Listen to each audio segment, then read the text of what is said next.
जय हिंद दोस्तों, मैं आप सभी का दोस्त एंड होस्ट कुलदीप आप सभी का स्वागत करता हूं अपने चैनल में। दोस्तों आज हम बात करेंगे अपने इंडियन आर्मी जीडी 2021 की भर्ती, चाहे 2022 या 2023 या 2024 या 2025, यानी जो भी 2021 की तैयारी कर रहा है और जो भी 2022 यानी आने वाले एग्जाम के लिए कर रहा है। तो दोस्तों ये आपकी इंपॉर्टेंट वीडियो होने वाली है, जिसमें दोस्तों हम बात करेंगे आपको जीके का। जो आपको पता होगा हमारे 50 क्वेश्चन पूछे जाते हैं इंडियन आर्मी जीडी में या ट्रेडमैन की, जिसमें दोस्तों आपके कैटेगरी वाइज अलग अलग होते हैं। जैसे आपके आपके जीके में दोस्तों 15 है ना, जीएस यानी जनरल साइंस में दोस्तों आपके 20 और रीजनिंग में 5 या ऊपर नीचे हो जाते हैं, और मैथ में दोस्तों 10। जैसे मैंने आपको सिलेबस में बता रखा है, तो आप जाके सिलेबस को देखिए, उनके बिहार पर दोस्तों हम आपको पैटर्न यहाँ पर बता रहे हैं सारे, ठीक है। और आज हम बात करेंगे अपने प्रीवियस ईयर के क्वेश्चन पेपर में जो हमारे जीके में 15 क्वेश्चन पूछे थे, और उनसे लिंक क्वेश्चन कैसे पूछे जाते हैं वो सभी तमाम एक एक पॉइंट मैं आपको बताऊंगा। तो बस क्या करना है, वीडियो को अंत तक देखना है। तो आइए वीडियो को स्टार्ट कर लेते हैं। वीडियो स्टार्ट करने से पहले जो सिलेबस देखना चाहता है तो आप जाके प्लेलिस्ट में देख सकते हैं। हमारे प्लेलिस्ट के अलग में जो हमारा सिलेबस है सारा जीडी 2021 2022 आने वाले एग्जामों के लिए, तो आप जाके देख सकते हैं। तो दोस्तों आइए वीडियो को स्टार्ट कर लेते हैं।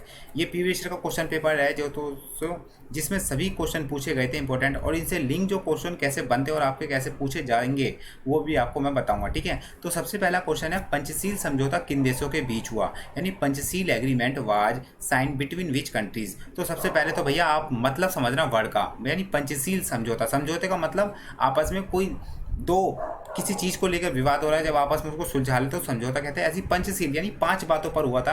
किन किन के बीच हुआ तो मैं आपको बता दूंगा। समझौते हुए थे किन किन बातों को लेकर, तो पंचशील समझौता हुआ था। इसमें जो आपका ऑप्शन है, ए रूस और चीन, बी भारत और चीन, है ना, सी भारत और पाकिस्तान, या डी भारत और बांग्लादेश। तो ध्यान रखना, B is the right answer. आप सभी को जैसे पता होगा तो B is the right answer. Panchsheel यानी 5 बातों पर हुआ था। क्या कि भारत जो है पाकिस्तान यानी चीन की आंतरिक मामलों में कोई विवाद स्पष्ट नहीं करेगा, ऐसी चीन भारत के उसमें नहीं करेगा, है ना। आंतरिक सुरक्षा को बनाए रखेंगे। दूसरों कोई भी क्षेत्रीय जो अखंडता है वो अपने देश में सुलझाएंगे, हम भी अपने देश में सुलझाएंगे। तो ऐसी 5 बातों पर भारत और चीन के साथ एक समझौता हुआ था, जिसे पंचशील समझौता कहते हैं। दोस्तों ये तो आप सभी को पता चल गया होगा पंचशील समझौता किसे कहते हैं, लेकिन आपसे अगले एग्जाम में, ये तो प्रीवियस ईयर का क्वेश्चन पेपर है, आपसे नेक्स्ट आने वाले एग्जाम में पूछ लिया जाए कि जो पंचशील समझौता वो कब हुआ था। तो ध्यान रखना, पंचशील जो समझौता आपको हुआ था 29 अप्रैल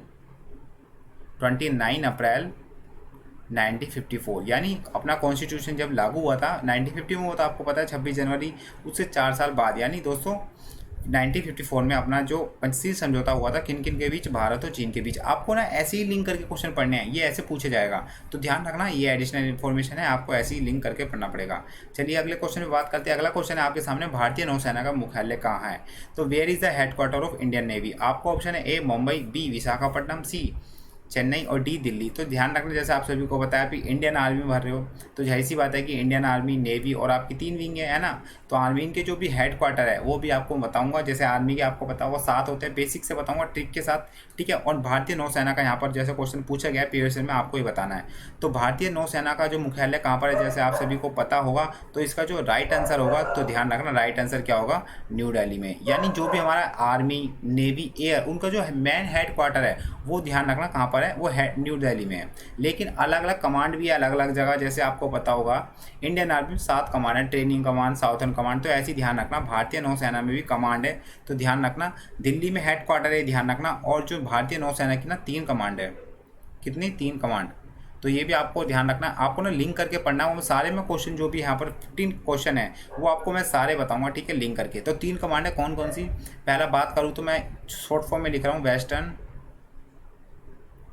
वेस्टर्न नेवल कमांड, ठीक है, वेस्टर्न नेवल कमांड। तो वेस्टर्न नेवल कमांड कहाँ पर है, तो ध्यान रखना, जैसे वेस्टर्न यानी पश्चिम में, यानी पश्चिम में कौन सी नेक्स्ट कमांड आपको पता हो पश्चिम में, ये देखिए एक ये भी फिगर अपने माइंड में कर लीजिए, नॉर्थ, साउथ, वेस्ट, ईस्ट। अब वेस्ट में आपको पता होगा गुजरात और उसके नीचे मुंबई आता है। तो ध्यान रखना हमारी वेस्टर्न जो नेवल कमांड है वो कहाँ पर है, मुंबई में। आपको चीज़ें लिंक करके पढ़ना पड़ेगा, ठीक है, लिखते रहिए। दूसरा कौन सा, हमारी 3 कमांड होती है ना, वेस्टर्न हो गई। अब ध्यान रखना है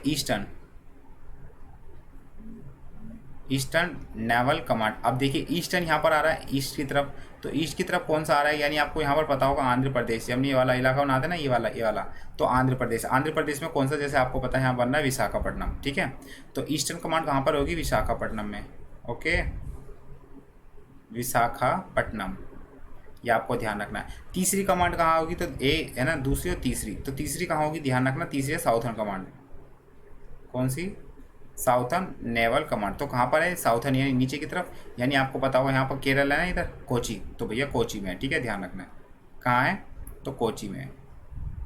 ठीक है, जैसे मैंने आपको बता दिया, तो हेडक्वार्टर कहाँ पर है, दिल्ली में है। और इसकी जो 3 कमांड है, कौन सी, western north command naval command, eastern naval command और हमारी साउथर्न नेवी कमांड, तो कहाँ पर है, ध्यान रखना, मुंबई में हमारी वेस्टर्न है, ईस्टर्न हमारी विशाखापट्टनम में और साउथर्न कोची में। तो आपको ऐसे लिंक करके पढ़ना है, ठीक है, ये आपको ध्यान रखना है, ठीक है, ये आपको ध्यान रखना है। और साथ ही जो विशाखापट्टनम में ध्यान रखना, एक पोर्ट भी है, बंदरगाह, आंध्र प्रदेश में काफ़ी चर्चित है ना, ये आपको ध्यान रखना। और जो एक चेन्नई भी है, जो कृत्रिम बंदरगाह है ना, कृत्रिम बंदरगाह मतलब उसमें आर्टिफिशियल बनाया गया, ठीक है, ध्यान रखना। चलिए आगे बात करते हैं। अगला है भैया इंपॉर्टेंट क्वेश्चन है, दिलवाड़ा मंदिर कहाँ पर स्थित है, यानी where is the Dilwara temple located. आपका ऑप्शन है A Rajasthan, B Tamil Nadu, C Madhya Pradesh या डी इनमें से कोई नहीं। आप सभी को पता होगा, पहले तो यही ध्यान रखिए, जो दिलवाड़ा है ना, यानी जो दिलवाड़ा है, इसे दिलवाड़ा भी कहते हैं, दिलवाड़ा को क्या कहते हैं, दिलवाड़ा, है ना, ये कंफ्यूज मत होना। तो आपको वर्ड का मतलब भी समझना है, दिलवाड़ा। तो दिलवाड़ा या दिलवाड़ा मंदिर कहाँ पर है, ये कौन सा मंदिर है, कहाँ पर है ये मंदिर, तो वो कौन कौन से, वो सभी तमाम ऐसे क्वेश्चन आपको लिंक बताऊंगा जो इनसे एग्जाम में क्वेश्चन पूछे जाएंगे। ये तो प्रीवियस ईयर के, उसके बाद जो ऐसे क्वेश्चन पूछे जाते हैं, तो ध्यान रखना, आप सभी को पता चल गया होगा। तो भैया ध्यान रखना, दिलवाड़ा जो है वो हमारा राजस्थान में है, ठीक है, कहाँ पर है, राजस्थान में।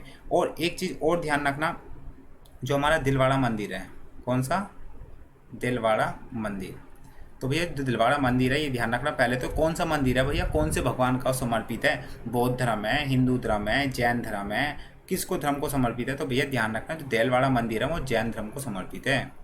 किसको, जैन धर्म को समर्पित है, ये आपको ध्यान रखना है। और साथ ही साथ जो दिलवाड़ा मंदिर है, ये 5 मंदिरों का समूह है। कितने मंदिरों का, 5 मंदिरों का समूह है, 5 मंदिरों का समूह, यानी एक जगह है, यहाँ पर अलग अलग 5 मंदिर है, एक यहाँ पर एक मंदिर, यहाँ पर एक, यहाँ पर एक, यहाँ पर, यहाँ पर, तो इनके जो समूह को जोड़ दिया गया, इसे क्या कहा गया, दिलवाड़ा मंदिर है, ठीक है, ये ध्यान रखना है। साथ ही साथ मैं आपको बताऊँ तो ये लोकेट यानी कहाँ पर है, राजस्थान में भी तो कई जगह होगा, तो भैया दिलवाड़ा मंदिर राजस्थान में, तो राजस्थान में किस जगह है, तो ध्यान रखना, राजस्थान में एक जिला है, सिरोही जिला, क्या, सिरोही, सिरोही की पहाड़ी भी आप सभी को पता होगा, राजस्थान वालों को तो, है ना, सिरोही जिला है, सिरोही जिला, सिरोही जिले में दोस्तों ध्यान रखना, एक है, आपको पता होगा, माउंट आबू है, माउंट आबू, यानी राजस्थान की सबसे ऊंची पर्वतमाला कौन सी है, माउंट आबू, गुजरात के पास है ना, गुजरात से सटी हुई है, तो माउंट आबू में है, ध्यान रखना, दिलवाड़ा मंदिर। तो माउंट आबू, एक क्वेश्चन आपसे, क्या क्वेश्चन, कितने क्वेश्चन बना दी देखिए मैंने, दिलवाड़ा मंदिर आप सभी को पता चल गया, राजस्थान में।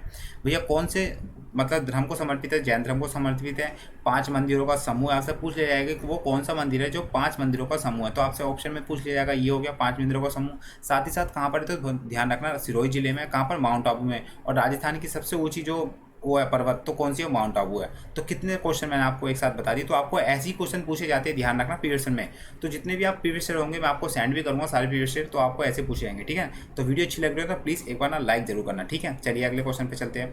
अगला क्वेश्चन है इंपॉर्टेंट है, सारी नोटिफिकेशन यानी इसके साथ जो भी इंपॉर्टेंट क्वेश्चन बनते हैं इस क्वेश्चन के साथ, वो भी आपको बताऊंगा। क्वेश्चन नंबर 4 है, शांति निकेतन इनमें से किस व्यक्ति से संबंधित है, यानी Shanti Niketan is related to which of this person, यानी जो शांति निकेतन का मतलब एक जगह है, जैसे आपको पता होगा राजघाट है, वो किससे रिलेटेड है, महात्मा गांधी से। तो ऐसी जो शांति निकेतन जगह है वो किससे रिलेटेड है, तो मैं आपको बताना है। तो आपका ऑप्शन है रविन्द्रनाथ टैगोर, बी इंदिरा गांधी, सी वी.डी. सावरकर या डी महात्मा गांधी। तो ध्यान रखना, शांति निकेतन एक प्लेस का नाम है, सारी हिस्ट्री बताऊंगा, ठीक है, ध्यान रखना। तो भैया शांति निकेतन जो इसका आंसर हो जाएगा रविन्द्रनाथ टैगोर। कौन, रविन्द्रनाथ टैगोर। आप इससे देखिए कितने क्वेश्चन मैं आपको बताता हूँ रविन्द्रनाथ टैगोर से। पहले तो ध्यान रखना, जो हमारे रविन्द्रनाथ टैगोर है, रविन्द्रनाथ टैगोर, तो भैया रविन्द्रनाथ टैगोर ये ऐसे पहले एशियाई व्यक्ति मतलब एशिया जो महाद्वीप है उसमें ऐसे पहले व्यक्ति है जिन्हें सबसे पहले नोबेल प्राइज़ दिया गया था, ठीक है, ध्यान रखना, नोबेल प्राइज़ से निकाला है ना पहले। तो मैं लिख देता हूँ, पहले एशियाई व्यक्ति जिन्हें भैया नोबेल प्राइज़ दिया गया था, ठीक है, ध्यान रखना, कौन सा प्राइज़, नोबेल।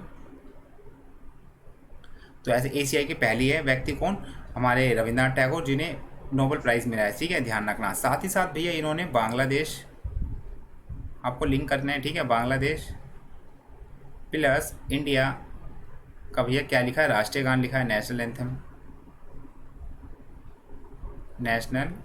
एंथम। तो भैया आपको पता होगा बांग्लादेश का कौन सा लिखा है, अमार सोना बंगलो, और भैया इंडिया कौन सा है ना, आपको कौन, जनगण मन। तो ठीक है, बांग्लादेश और इंडिया का किन्होंने नेशनल एंथम लिखा है, तो भैया आपको पता होगा रविन्द्रनाथ टैगोर। यानी जब अलग नहीं हुआ था, और आपको पता होगा बांग्लादेश जो अलग हुआ था कब हुआ था, तो 16 अक्टूबर आई थिंक 16 अक्टूबर 1947 2005 में हुआ था, ठीक है। तो जब आज़ाद हो रहा था ना, मतलब इसको जब घोषणा हो चुकी थी, जब आज़ाद हुआ था, तो 2 दिन पहले, आज़ाद होने से पहले, तो जो सारे लोग बाग है ना सड़कों पर आ गए थे, गाना गा रहे थे। मतलब उनके बीच में मतलब डिवाइड हो रहे थे, मुस्लिम हिंदू के बीच में डिवाइड हो रखा था। जो हमारे वेस्ट बंगाल है उसको 2 पार्ट में डिवाइड करना था, पश्चिम और वेस्ट, ठीक है।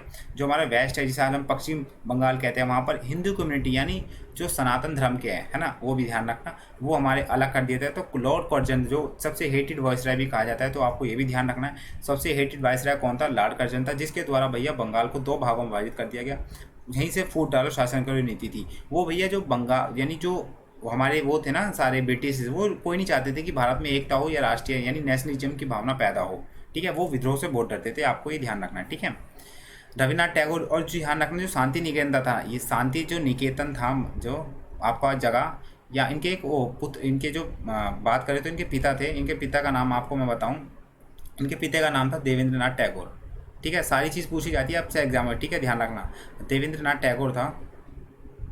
तो भैया देवेंद्रनाथ टैगोर ने ना भैया 1863 यानी 1863 में इन्होंने 7 एकड़ भूमि खरीदी थी, ठीक है, कितनी, 7 एकड़।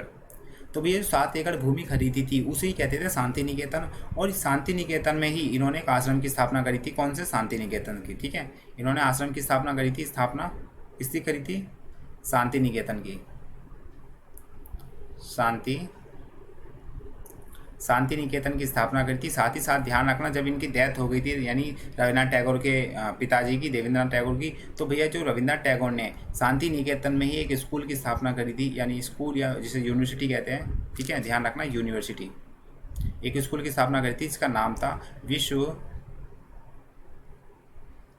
भारतीय विश्वविद्यालय, विश्व भारतीय विश्वविद्यालय, ठीक है, विश्वविद्यालय की स्थापना करी थी, आपको ध्यान रखना है, ठीक है। तो इसमें जब इन्होंने शुरुआत करी थी ना, इसमें खाली इन्होंने 5 विद्यार्थियों के साथ इस स्कूल की शुरुआत करी थी, जिनमें से एक इनका बेटा था। कहाँ पर करी थी, तो भैया ध्यान रखना है कोलकाता में करी थी। कहाँ पर, ये आपको ध्यान रखना, कोलकाता में करी थी, कोलकाता में, यानी जो कोलकाता कहाँ पर पता है आपको, पश्चिम बंगाल की राजधानी है। तो पश्चिम बंगाल में कोलकाता में मतलब कहाँ पर, तो ध्यान रखना एक जगह है जिसका नाम है वीरभूम जिला, ठीक है, वीरभूम जिला, वीरभूम जिला।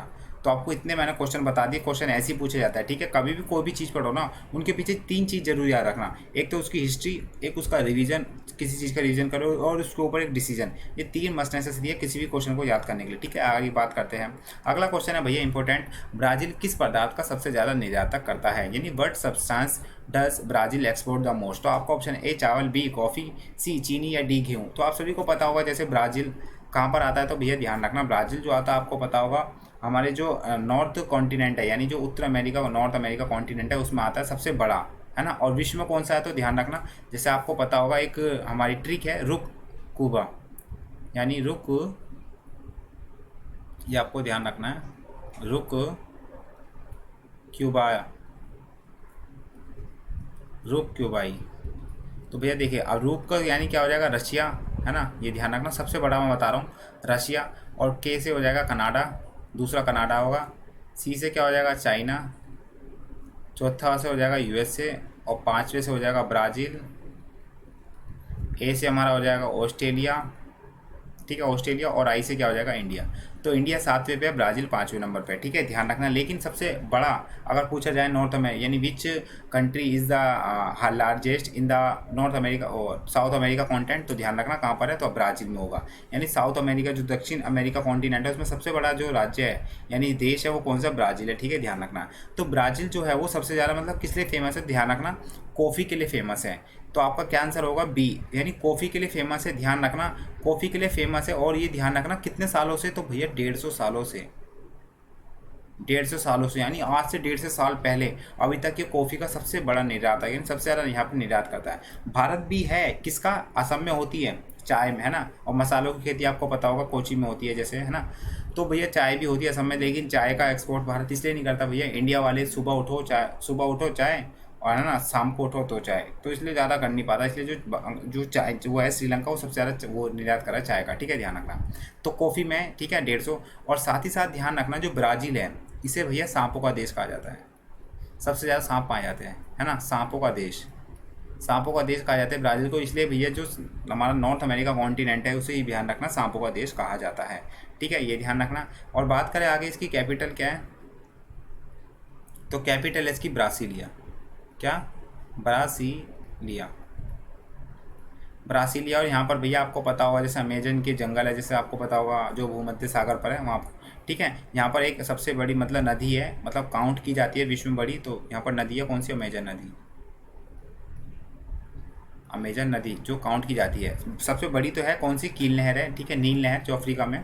ठीक है, ये ध्यान रखना। अगला क्वेश्चन बात करते हैं उबेर कप किस खेल से संबंधित है, यानी Uber cup is related to which sport. तो आपका ऑप्शन है ए विश्व महिला बैडमिंटन, बी विश्व महिला टेबल टेनिस, सी विश्व महिला लॉन्ग टेनिस, या डी ये इनमें से कोई नहीं। तो ध्यान रखना उबेर कप जो संबंधित है वो किससे संबंधित है, तो ध्यान रखना विश्व महिला बैडमिंटन से संबंधित है। ठीक है, तो भैया ये हमारा ये आंसर हो जाएगा राइट आंसर। ये ध्यान रखना उबेर कप का जो फॉर्मेशन हुआ था ध्यान रखना कब हुआ था? 1957 में हुआ था। ठीक है, ध्यान रखना। और बात करें इसमें जो कितनी टीम होती है, तो इसमें टीम होती है 12 होती है टीम। ठीक है, ये ध्यान रखना। वर्तमान में यानी प्रेजेंट में कौन जीता है? प्रेजेंट में अगर बात करें तो विन कौन जीता है? तो जापान जीता है, ये आपको ध्यान रखना। जापान कितनी बार जीता है? तो भैया 6 बार जीत चुका है, 6 बार जीत चुका है। ये आपको लिंक करने पड़ेगा, ये सारे ऐसे क्वेश्चन पूछे जाते हैं, कोई भी चीज़ करो ना लिंक करके पढ़ना। तो 6 बार जीत चुका है, और साथ ही साथ अभी तक जो सबसे ज़्यादा बार जीता है, सबसे ज़्यादा बार अपना एक छोटी छोटी आंखों वाला जीता है। कौन है छोटी छोटी आंखों वाला? आप सभी को पता होगा। तो सबसे ज़्यादा बार कौन जीता है? तो ध्यान रखना सबसे ज़्यादा बार जीता कौन जीता है? तो ध्यान रखना चाइना जीता है। कितनी बार? तो भैया चाइना जीता अभी तक 13 बार, तो सबसे ज़्यादा। तो ये आपको ध्यान रखना। चलिए अगले क्वेश्चन बात करते हैं। अगला क्वेश्चन है 7वां विश्व पर्यावरण दिवस कब मनाया जाता है? तो when is world environment day celebrate. आप सभी को पता होगा पिछले महीने, यानी कब?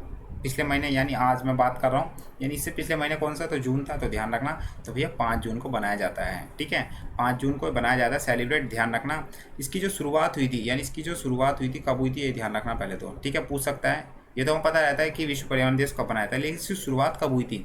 इसकी शुरुआत हुई थी ध्यान रखना 1974 में। किसके द्वारा? भैया यूएनओ के द्वारा। ठीक है, ये ध्यान रखना। इसके भैया अदर नेम भी जाने पूछे जाते हैं कभी कभी, तो इसके अदर नेम यानी इसको अन्य नाम से जाना जाता है। किस किस के नाम से? इको डे के नाम से, है ना। और भैया इसे जाना जाता है वर्ल्ड एनवायरनमेंट डे, यानी WDED के नाम से जाना जाता है। ये ध्यान रखना। ठीक है, इको डे के नाम से जाना जाता है और WD के नाम से जाना जाता है। ठीक है, और इसका एक आधिकारिक नेम क्या है, ये भी ध्यान रखना। आधिकारिक नेम क्या दोस्तों? इसका आधिकारिक इसका आधिकारिक नेम है क्या? ध्यान रखना यूनाइटेड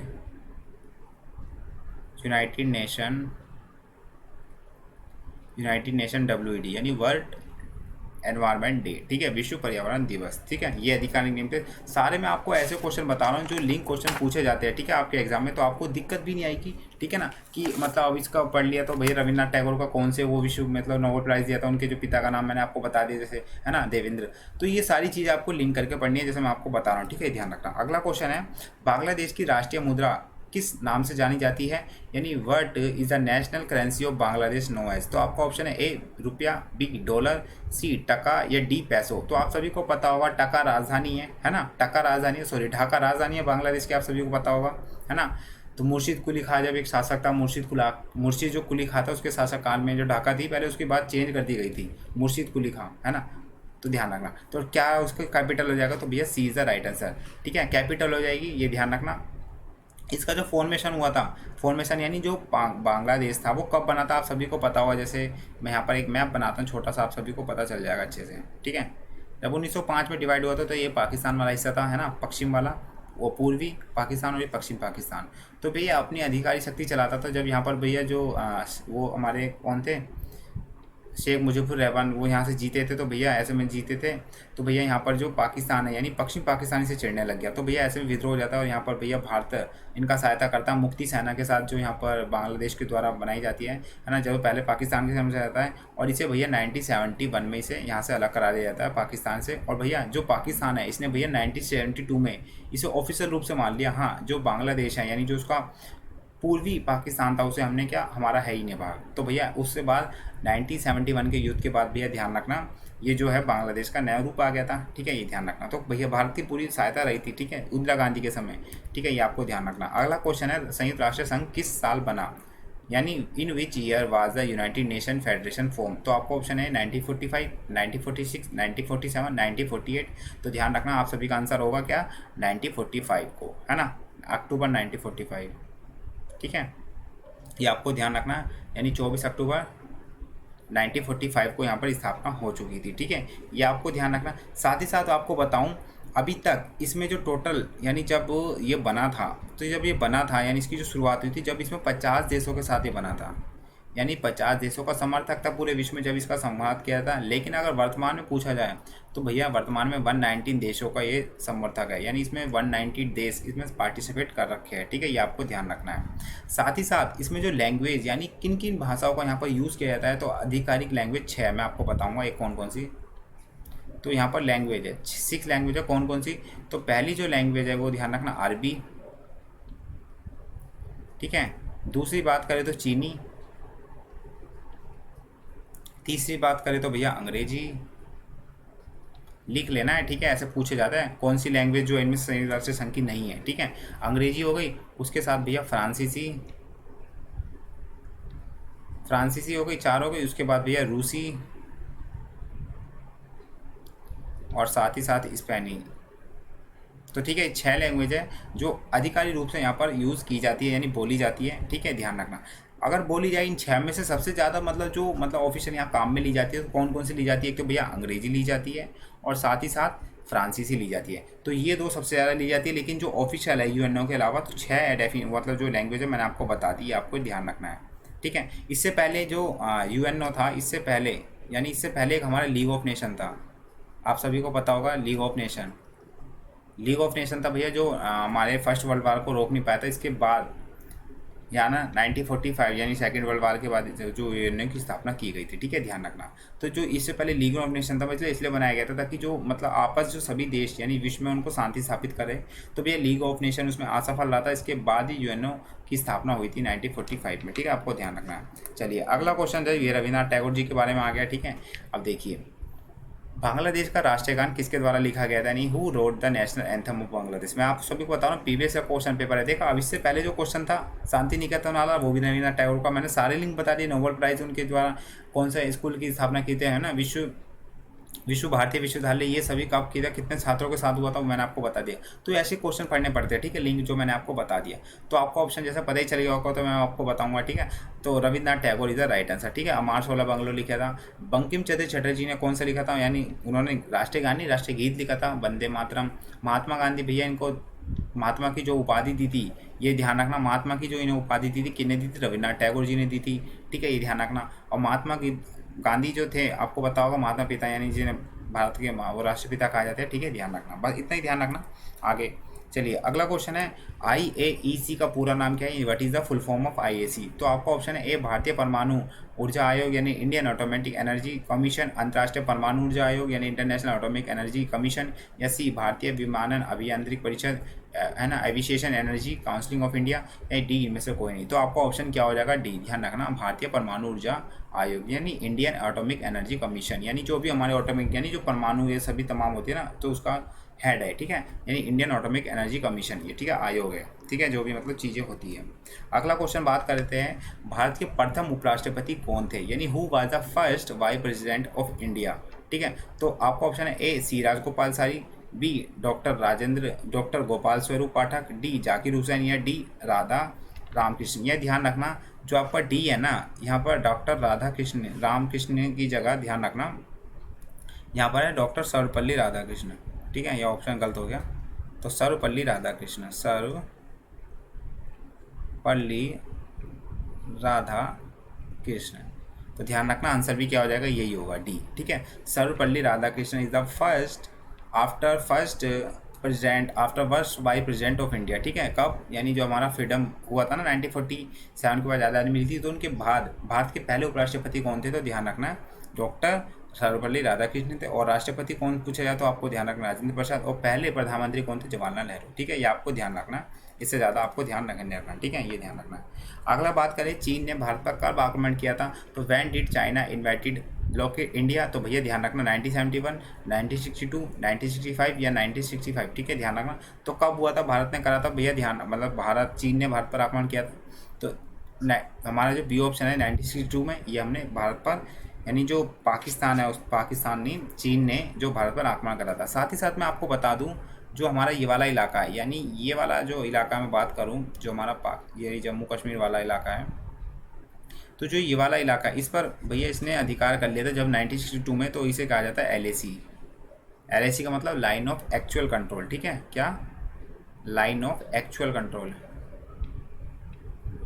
है ना भैया। जिस दिन हमारी आर्मी की सनक गए ना, बस उस दिन ले आएंगे। ठीक है, ध्यान रखना लाइन ऑफ एक्चुअल कंट्रोल, ये आपको ध्यान रखना है। ठीक है, तो 1962 में ये ध्यान रखना इस पर करा था। अगला बात करें तो भैया भाषीय आधार पर गठित भारत का प्रथम राज्य कौन सा था? यानी which was the first state of India form on linguistic basic? तो आपको ऑप्शन है ए हरियाणा, बी तमिलनाडु, सी आंध्र प्रदेश या डी केरला। तो ध्यान रखना, आप सभी को पता होगा जैसे कि जो सबसे पहला भाषा आधार पर यानी भाषा के आधार पर अलग करा था कि मैं हिंदी बोलता हूँ वो अंग्रेजी बोलता है, तो इनको अलग कर लीजिए, हिंदी वालों को अलग, अंग्रेजी वालों को अलग। सबसे पहले कौन सा हुआ था? तो ध्यान रखना आंध्र प्रदेश। अब भैया ये तो आप सभी को पता रहता है आंध्र प्रदेश, भैया हुआ कब था ये तो बताइए। तो आंध्र प्रदेश जो हुआ था, ध्यान रखना कब हुआ था? अक्टूबर 1953 में हुआ था। ठीक है, अक्टूबर 1953 में हुआ था। अभी हाल में ही दोस्तों ध्यान रखना, अभी जो पंजाब में एक जो पंजाबी सूबा मूवमेंट है उसका एक वर्षगांठ बनाई गई है। तो जो पंजाब सूबा मूवमेंट हुआ था ना, वो भी इसी भाव पर हुआ था कि हमें भी अपने जो पंजाबी बोलने वाले हैं ना, उनको भाषा आधार पर अलग करो, है ना। जो 1966 में जो हरियाणा और पंजाब एक ही थे, तो 1966 में इन दोनों को अलग कर दिया। ठीक है, लेकिन कैपिटल एक ही है, चंडीगढ़, आप सभी को पता होगा। ठीक है, ध्यान रखना। चलिए अगला क्वेश्चन है, नेक्स्ट क्वेश्चन, भारतीय संविधान की प्रस्तावना में समाजवादी और धर्मनिरपेक्ष शब्द कब जोड़े गए? When were the word socialist and the secular edit the preamble of Indian constitution? यानी जो भारत का प्रस्तावना है, आप सभी को पता होगा, जैसे फ्रंट पेज पर होता है, जैसे यहाँ पर दिखा रहा हूँ, ये सभी अपनी जो NCERT बुक देखोगे ना, पहली, छठी, दूसरी, तीसरी, तो सभी के फर्स्ट पेज पर लिखा रहता है हम भारत के लोग, भारत को संपूर्ण प्रभुत्व राज्य। तो भैया इसमें जो शब्द है कौन कौन से? एक तो अपना समाजवादी और धर्मनिरपेक्ष, तो वो कब जोड़े गए थे? इस प्रेमलम्ब में, यानी जो प्रेमलम्ब है ना उसमें भी संशोधन हुआ था। ये क्वेश्चन पूछा जाता है भैया, ध्यान रखना कि जो अभी तक प्रेमलम्ब में यानी जो प्रस्तावना है उसमें कितने संशोधन यानी कितने अमेंडमेंट हो चुके हैं, पहले तो ध्यान रखना। तो सबसे पहले तो मैं आपको बता दूं, अभी बताऊंगा कि सब यानी जो प्रेमलम्ब है हमारा प्रस्तावना में समाजवादी और धर्मनिरपेक्ष सब कब जोड़े गए थे? तो ध्यान रखना हमारा जो 42वां संशोधन हुआ था, ठीक है, 42वां संशोधन 1976 में उस समय जोड़ा गया था। कौन कौन सा? तो भैया समाजवादी और धर्मनिरपेक्ष, ये ध्यान रखना। ठीक है, ये ध्यान रखना है। और अभी तक यानी अगर मैं बात करूँ प्रस्तावना में अभी तक पहला और अंतिम अमेंडमेंट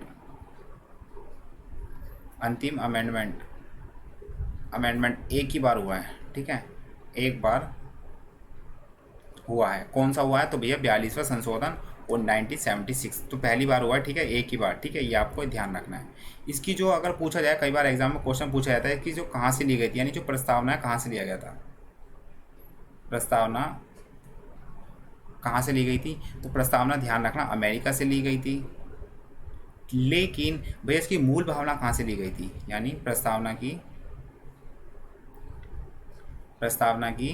मूल भावना कहाँ से ली गई थी? भैया मूल भावना ली गई थी कहाँ से? ऑस्ट्रेलिया से। ठीक है, तो ध्यान रखना प्रस्तावना कहाँ से ली गई थी? अमेरिका से ली गई थी, लेकिन इसकी जो मूल भावना है, अंदर की जो भावना कहाँ से ली गई थी? ऑस्ट्रेलिया से ली गई थी। ठीक है, तो ये हमारा मैंने आपको सारे बेसिक से बता दिए जो एग्जाम में ऐसे क्वेश्चन पूछे जाते हैं। ठीक है, यही क्वेश्चन पूछे जाते हैं रिपीटेड, मतलब इनसे रिलेटेड जो भी क्वेश्चन बनते हैं, जैसे मैंने आपको बताया, तो यही क्वेश्चन पूछे जाते हैं। ठीक है, ये हमारा भारत का संविधान है, यानी सबसे पहले फ्रंट पेज पर यही हमारे उद्देश्य का है ना, प्रस्तावना है, हम भारत के लोग, ये तो सभी को याद होना चाहिए। ठीक है, तो दोस्तों इस वीडियो में इतना, उम्मीद करता हूँ आपको सेशन अच्छा लगा, तो प्लीज़ एक बार वीडियो को दिल से लाइक करना। आपको सेशन कैसा लगा तो एक बार कमेंट बॉक्स में जरूर बताना। ठीक है, जरूर बताना कमेंट बॉक्स में। आपको वीडियो अच्छी लगी हो तो आपके ऊपर है कि आप डिसलाइक करो या लाइक करो, लेकिन करो जरूर, पता भी तो चले कि आप हो या देख रहे हो। ठीक है, तो जिन्होंने भी चैनल को सब्सक्राइब नहीं करा तो चैनल को सब्सक्राइब कर लीजिए और वीडियो को जल्दी से जल्दी लाइक कर लीजिए। जो भी बेल आइकन को नहीं दबाया, जो बेल आइकन को नहीं दबाया तो बेल आइकन को दबाना ना भूले, ताकि जो भी वीडियो अपलोड करूँ आप तक तुरंत पहुंचती रहे। दोस्तों ध्यान रखना, पैटर्न हमारा ऐसी रहेगा, लिंकों के साथ आपको पढ़ाएंगे, स्टोरी क्या है उसको रिवीजन, ठीक है। ये सभी मेरे को फॉलो कर लीजिए, कुलदीप इंडियन 445, सारी नोटिफिकेशन के लिए मेरा टेलीग्राम है, नीचे आप जाके जुड़ सकते हो। और जो भी अपना सिलेबस यानी जीडी का है सिलेबस दोस्तों, नीचे लिंक है डिस्क्रिप्शन में, तो आप जाके देख सकते हो। तो उम्मीद करता हूँ अच्छा चला हो तो प्लीज़ एक बार वीडियो को दिल से लाइक करना। जो भी पहली बार चैनल को देख रहा है, जिन्होंने चैनल को सब्सक्राइब नहीं करा है तो चैनल को सब्सक्राइब करना और बगल में बेल आइकन को दबाना ना भूलें। तो दोस्तों मिलते हैं आपके साथ नेक्स्ट वीडियो में, जब तक के लिए बाय बाय, टेक केयर, जय हिंद, जय भारत। और दोस्तों वीडियो में जरूर कमेंट करके बताना आपको वीडियो कैसी लगी। तो मिलते हैं दोस्तों, जय हिंद, जय भारत।